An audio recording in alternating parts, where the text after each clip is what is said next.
오늘은 한 분의 이야기를 들려드리려고 합니다. 겉으로 보기엔 평범한 할아버지 한 분이 하루 만에 강남의 한 증권사를 완전히 뒤바꿔 놓은 놀라운 실화입니다. 서울 금천구에 사는 한상필 씨, 74살입니다. 매일 아침 6시에 일어나 근처 공원을 한 바퀴 돌고 시장에서 장을 보고 오후엔 경로당에서 바둑을 두는 평범한 일상을 보내고 계셨죠. 아침엔 계란 후라이 하나에 김치, 된장찌개로 간단히 식사를 하시고 저녁엔 뉴스를 보며 하루를 마무리하는 그런 소박한 삶을 살고 계셨습니다. 하지만 이 할아버지에겐 남들이 모르는 특별한 비밀이 하나 있었습니다.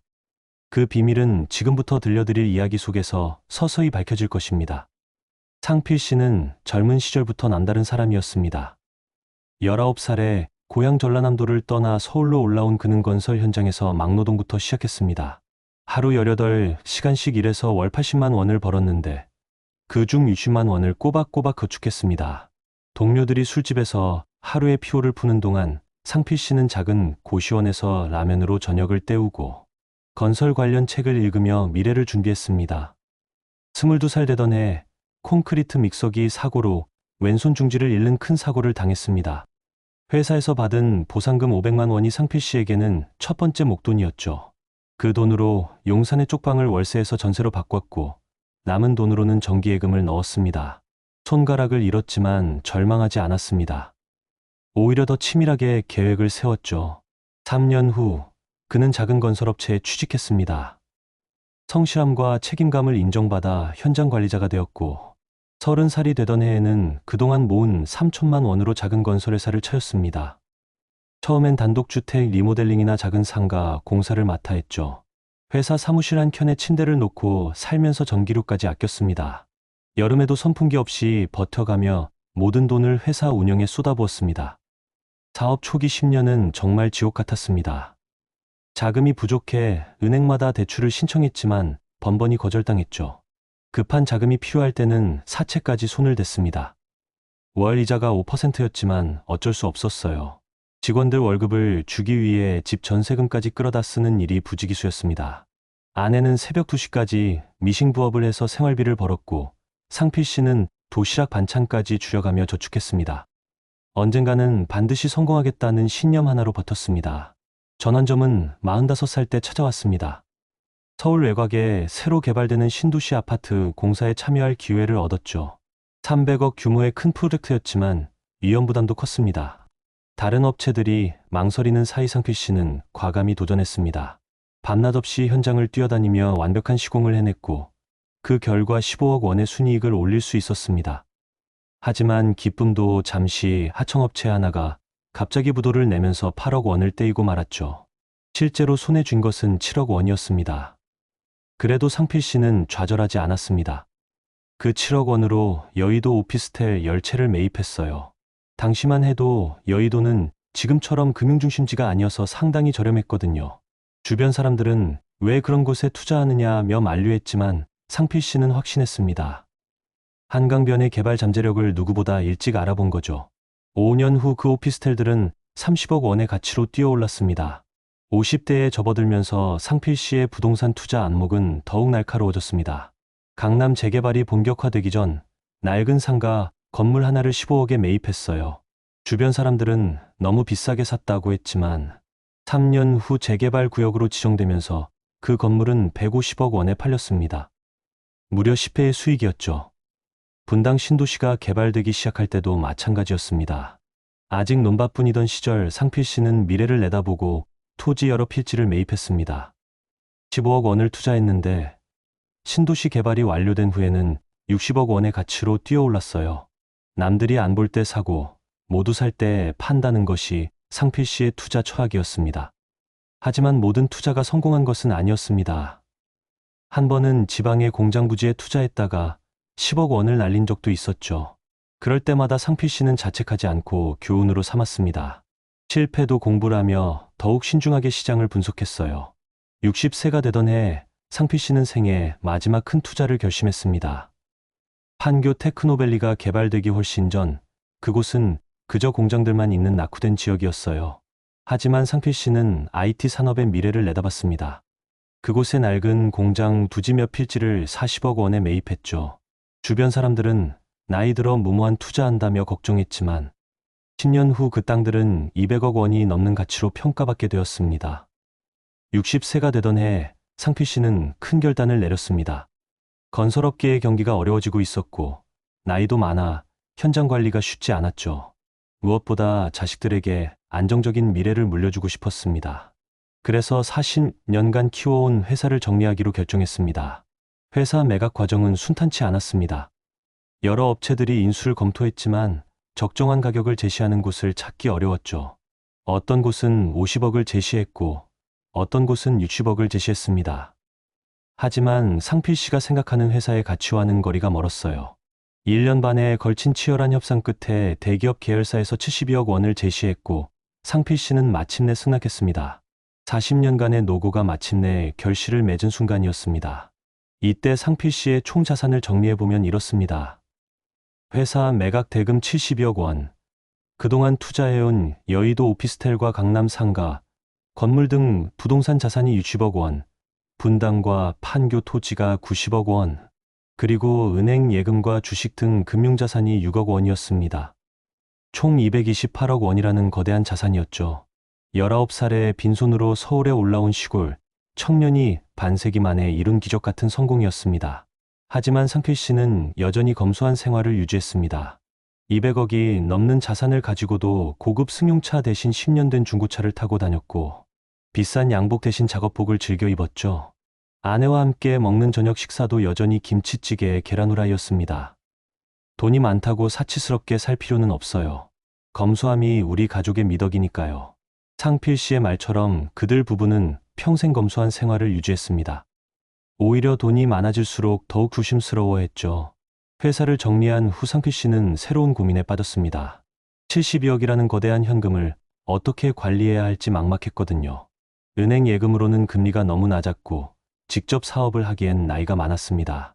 그때 지인의 소개로 강남의 한 대형 증권사를 알게 되었습니다. 처음 증권사를 방문했을 때 상필 씨는 긴장했습니다. 고층 빌딩에 들어선 현대적인 사무실, 정장을 차려입은 직원들, 복잡한 금융 용어들, 모든 것이 낯설었죠. 하지만 본사 자산관리팀의 이현수 본부장이 직접 상담을 맡아주면서 안심할 수 있었습니다.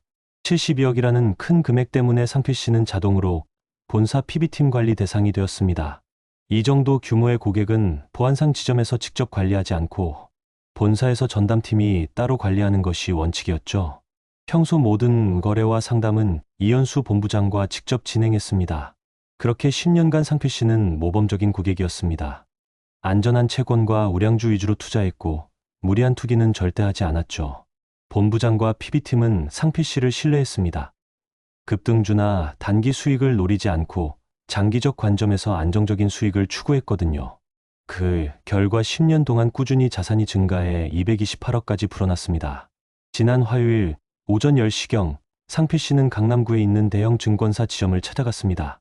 평소에는 모든 거래를 본부장과 직접 하거나 전화로 처리했는데 이번엔 급하게 생활비가 필요해서 지점을 찾은 것이었죠. 평소처럼 낡은 점퍼에 운동화를 신고 손에는 오래된 가방을 들고 말이에요. 특별한 일은 아니었습니다. 생활비로 쓸 300만 원 정도만 현금화하려던 것이었죠. 문을 열고 들어서자마자 직원들의 시선이 그에게 쏠렸습니다. 하지만 그 시선은 반가움이 아니라 귀찮다는 표정이었죠.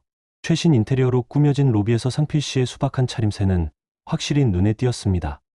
지점 직원들은 상필 씨가 누구인지 전혀 몰랐습니다. 그들의 시스템에서는 기본적인 계좌 정보만 보였고 실제 자산 규모나 VIP 등급은 보안상 본부급 이상만 확인할 수 있었거든요. 창구로 걸어간 상필 씨가 말했습니다. 안녕하세요. 주식 좀 팔고 싶어서요. 담당 직원인 정선 씨는 상필 씨를 위아래로 훑어보더니 한숨을 쉬었습니다. 내심 또 이런 고객인가 하는 생각이 들었던 거죠. 어르신, 얼마나 파시게요? 상필 씨가 정중하게 답했습니다. 300만 원 정도요. 정미선 씨는 더욱 짜증난 표정을 지었습니다. 300만 원이라니 자신의 한 달 실적에도 도움이 안 되는 소액이었거든요. 아, 그 정도면 HTS로 하시거나 MTS에서 처리하세요. 여기서 할 필요 없어요. 상필 씨는 난처한 표정을 지었습니다. 저는 컴퓨터를 잘 못 써서요. 도와주시면 안 될까요? 하지만 정미선 씨는 이미 다른 업무에 신경을 쓰고 있었습니다. 그때 옆에 있던 윤석현 팀장이 끼어들었습니다. 어르신 죄송하지만 저희는 VIP 고객 위주로 상담을 진행하고 있어요. 소액 거래는 정말 HTS나 MTS로 해주세요. 윤석현 팀장의 말투에는 명백한 차별 의식이 묻어났습니다. 고객을 자산 규모로만 판단하는 전형적인 모습이었죠. 상필 씨의 눈빛이 잠깐 변했지만 곧 다시 온화한 표정으로 돌아왔습니다. 40년간 건설 현장에서 온갖 사람들을 상대하며 쌓은 인내심이 발휘된 순간이었죠. 그럼 VIP가 되려면 얼마나 있어야 하나요? 상필 씨의 진지한 질문에 정미선 씨가 비웃듯 대답했습니다. 최소 10억은 있어야죠. 어르신 같은 분들이 말끝을 흐리며 동료와 눈짓을 주고받았습니다. 주변에 있던 다른 직원들도 킥킥거리며 웃었죠. 마치 상필 씨가 10억을 가질 리 없다는 듯한 반응이었습니다. 그 순간 상필 씨는 깊은 실망감을 느꼈습니다. 10년 동안 성실하게 거래해온 증권사에서 이런 대우를 받을 줄은 몰랐거든요. 더욱이 젊은 직원들이 자신을 우습게 보는 모습에 마음이 아팠습니다. 하지만 그는 화를 내지 않았습니다. 대신 조용히 고개를 끄덕이고는 증권사를 나왔습니다. 집으로 돌아가는 길, 상필 씨는 많은 생각을 했습니다. 자신이 잘못 판단한 것일까요? 너무 수박한 차림으로 간 것이 문제였을까요? 하지만 곧 다른 생각이 들었습니다. 고객은 어떤 차림을 하든 존중받아야 하는 것 아닐까요? 그날 저녁 상필 씨는 아내에게 그날 있었던 일을 털어놓았습니다.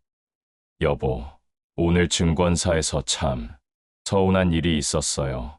아내는 남편의 이야기를 조용히 들어주었습니다.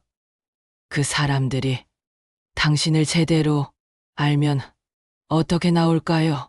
아내의 말에 상필 씨는 쓴웃음을 지었습니다. 그날 밤 9시 상필 씨는 한 통의 전화를 걸었습니다. 받는 사람은 바로 그 증권사 본사의 이현수 본부장이었습니다. 이현수 본부장은 상필 씨의 담당을 맡아온 지 10년째였고 그의 인품과 투자 성향을 잘 알고 있었죠. 본부장님, 저 한상필입니다. 아, 상필 회장님. 안녕하세요. 늦은 시간에. 무슨 일이세요?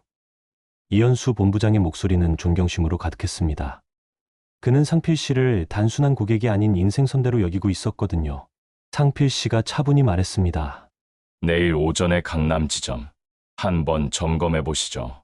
저도 함께 가겠습니다. 이현수 본부장은 상필 씨의 평소와 다른 목소리 톤을 감지했습니다. 무슨 일이 있으셨나요? 내일 가서 직접 보시면 아실 겁니다. 다음날 오전 9시 강남 지점에는 긴장감이 흘렀습니다. 본부장이 갑자기 점검을 나온다는 소식 때문이었죠. 지점장부터 일반 직원까지 모두 바쁘게 움직이며 준비를 했습니다. 정미선 씨와 윤석현 팀장은 전날의 일을 까맣게 잊고 있었습니다. 10시 정각 고급 세단 한 대가 증권사 앞에 멈춰섰습니다. 운전기사가 뒷문을 열어주자 뒷자리에서 내린 사람은 다름 아닌 어제 그 할아버지 한상필 씨였습니다. 하지만 오늘의 그는 어제와 완전히 달랐습니다. 깔끔한 네이비 정장을 입고 고급 시계를 차고 품격 있는 가죽 서류 가방을 들고 있었죠.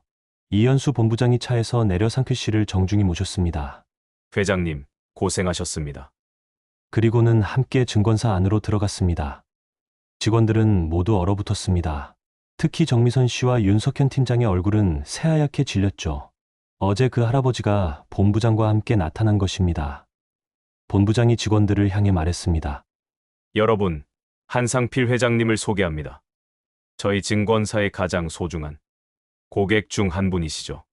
그리고는 자신의 노트북을 켜서 상필 씨의 자산 현황을 화면에 띄웠습니다. 지점 직원들로서는 처음 보는 화면이었습니다. 본사 PB팀만 접근할 수 있는 고객 정보였거든요. 회장님의 총 자산은 228억 원입니다. 직원들의 입이 떡 벌어졌습니다. 어제 300만 원 때문에 온 그 할아버지가 228억의 자산가라니. 부동산 자산이 24억 원, 현금 자산이 72억 원, 그리고 각종 금융 투자 상품이 102억 원, 기타 채권 등이 30억 원입니다. 본부장이 계속 설명했습니다. 회장님은 지난 10년간 단 한 번도 문제를 일으킨 적이 없는 모범 고객이십니다. 매월 정기적으로 투자하시고 무리한 투기도 하지 않으시죠? 이 정도 규모의 고객은 보안상 본사에서 직접 관리하기 때문에 여러분이 모르셨던 것입니다. 정미선 씨는 다리에 힘이 풀려 의자에 주저앉았습니다. 윤석현 팀장은 식은땀을 흘리며 서 있을 수밖에 없었죠. 어제 그들이 무시했던 그 할아버지가 228억의 자산을 가진 거대한 고객이었던 것입니다. 10억 VIP 기준으로 보면 무려 23배나 되는 초대형 고객이었죠. 상필 씨가 조용히 입을 열었습니다. 저는 40년 전 맨손으로 시작해서 작은 건설회사를 운영했습니다. 하루 12시간씩 일하고 주말도 없이 살았죠. 그렇게 모은 돈으로 부동산에 투자하고 회사를 키웠습니다. 7살 때 아버지를 여의고 어머니 혼자 3남매를 키우셨습니다. 가난해서 대학도 못 갔지만 성실함 하나만은 누구에게도 지지 않았어요. 서울에 올라와서도 남들보다 2배, 3배 더 열심히 일했습니다. 상필 씨의 목소리에는 지난 세월의 무게가 묻어났습니다. 10년 전 회사를 정리하면서 72억을 현금으로 받았고 그 돈을 안전하게 굴리기 위해 이 증권사를 선택했습니다. 지난 10년 동안 단 한 번도 문제를 일으킨 적이 없는 모범 고객이었죠. 하지만 어제 저는 이곳에서 인간으로서의 기본적인 존중도 받지 못했습니다. 상필 씨의 목소리에는 슬픔이 묻어났습니다. 제가 어떤 옷을 입고 어떤 가방을 들고 왔는지가 그렇게 중요한가요?